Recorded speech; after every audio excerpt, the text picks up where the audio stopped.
তা বেশি 280 টাকা কেজি বাপ। হ্যাঁ 280 টাকা কেজি বিক্রি করছি। আসসালামু আলাইকুম রহমতুল্লাহ। প্রিয় দর্শক, কাঁচা মরিচের একটু আপডেট দিব। আসসালামু আলাইকুম।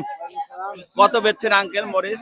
তা বেশি 280 টাকা কেজি বাপ। হ্যাঁ 280 টাকা কেজি বিক্রি করছি। 280 টাকা কেজি কাঁচা মরিচ। প্রিয় দর্শক, সম্ভব ভাবা যায় 280 টাকা কেজি হলে পোয়া কত আসে আঙ্কেল? 70 টাকা।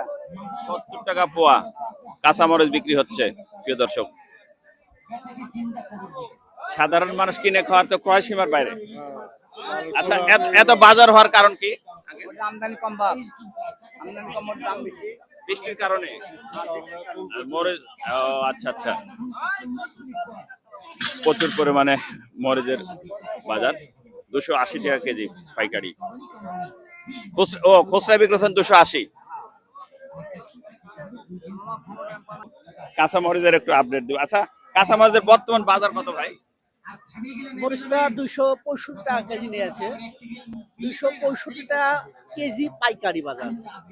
আপনার খুচরা বিক্রি হইতেছে আপনার 70 টাকা পোয়া, 75 টাকা পোয়া। কি জাতের মরিচ? এটা আপনার রাজশাহী জিয়া বিন্দু কয়েকে। রাজশাহীর জিয়া বিন্দু না? আচ্ছা, ঝাল কেমন? ঝাল মরিচ এটা খুব ঝালে ভালো হয় এটা। ভালো ভালো না? ঘ্রাণও ভালো, মিষ্টি স্বাদেও আছে না?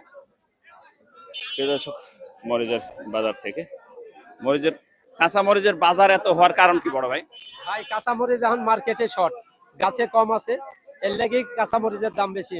ফল যদি না আসে তাহলে তো হবে না। তার মানে ফল ফুল গাছে ফল আসছে না। গাছে ফল আসছে না, হ্যাঁ, গাছে ফল আসছে না বর্ষার কারণে।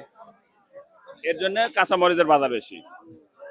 তাহলে 80 টাকা পোয়া বিক্রি করছেন। আচ্ছা, ধন্যবাদ। প্রিয় দর্শক, রাজশাহী বানাসুর কাঁচা মরিচের বাজার থেকে কাঁচামরিচের বিশেষ করে বাজার হওয়ার কারণ হচ্ছে ফুল টিকছে না বর্ষার কারণে। এর জন্য কাঁচামরিচের বাজার একটু অনেকটা চাঙ্গা। প্রিয় দর্শক, দেখা হবে নতুন কোনো ভিডিওতে, নতুন কোনো কাঁচা বাজারে। সে প্রত্যাশা, সে করতে ভালো থাকবেন। আল্লাহ হাফেজ।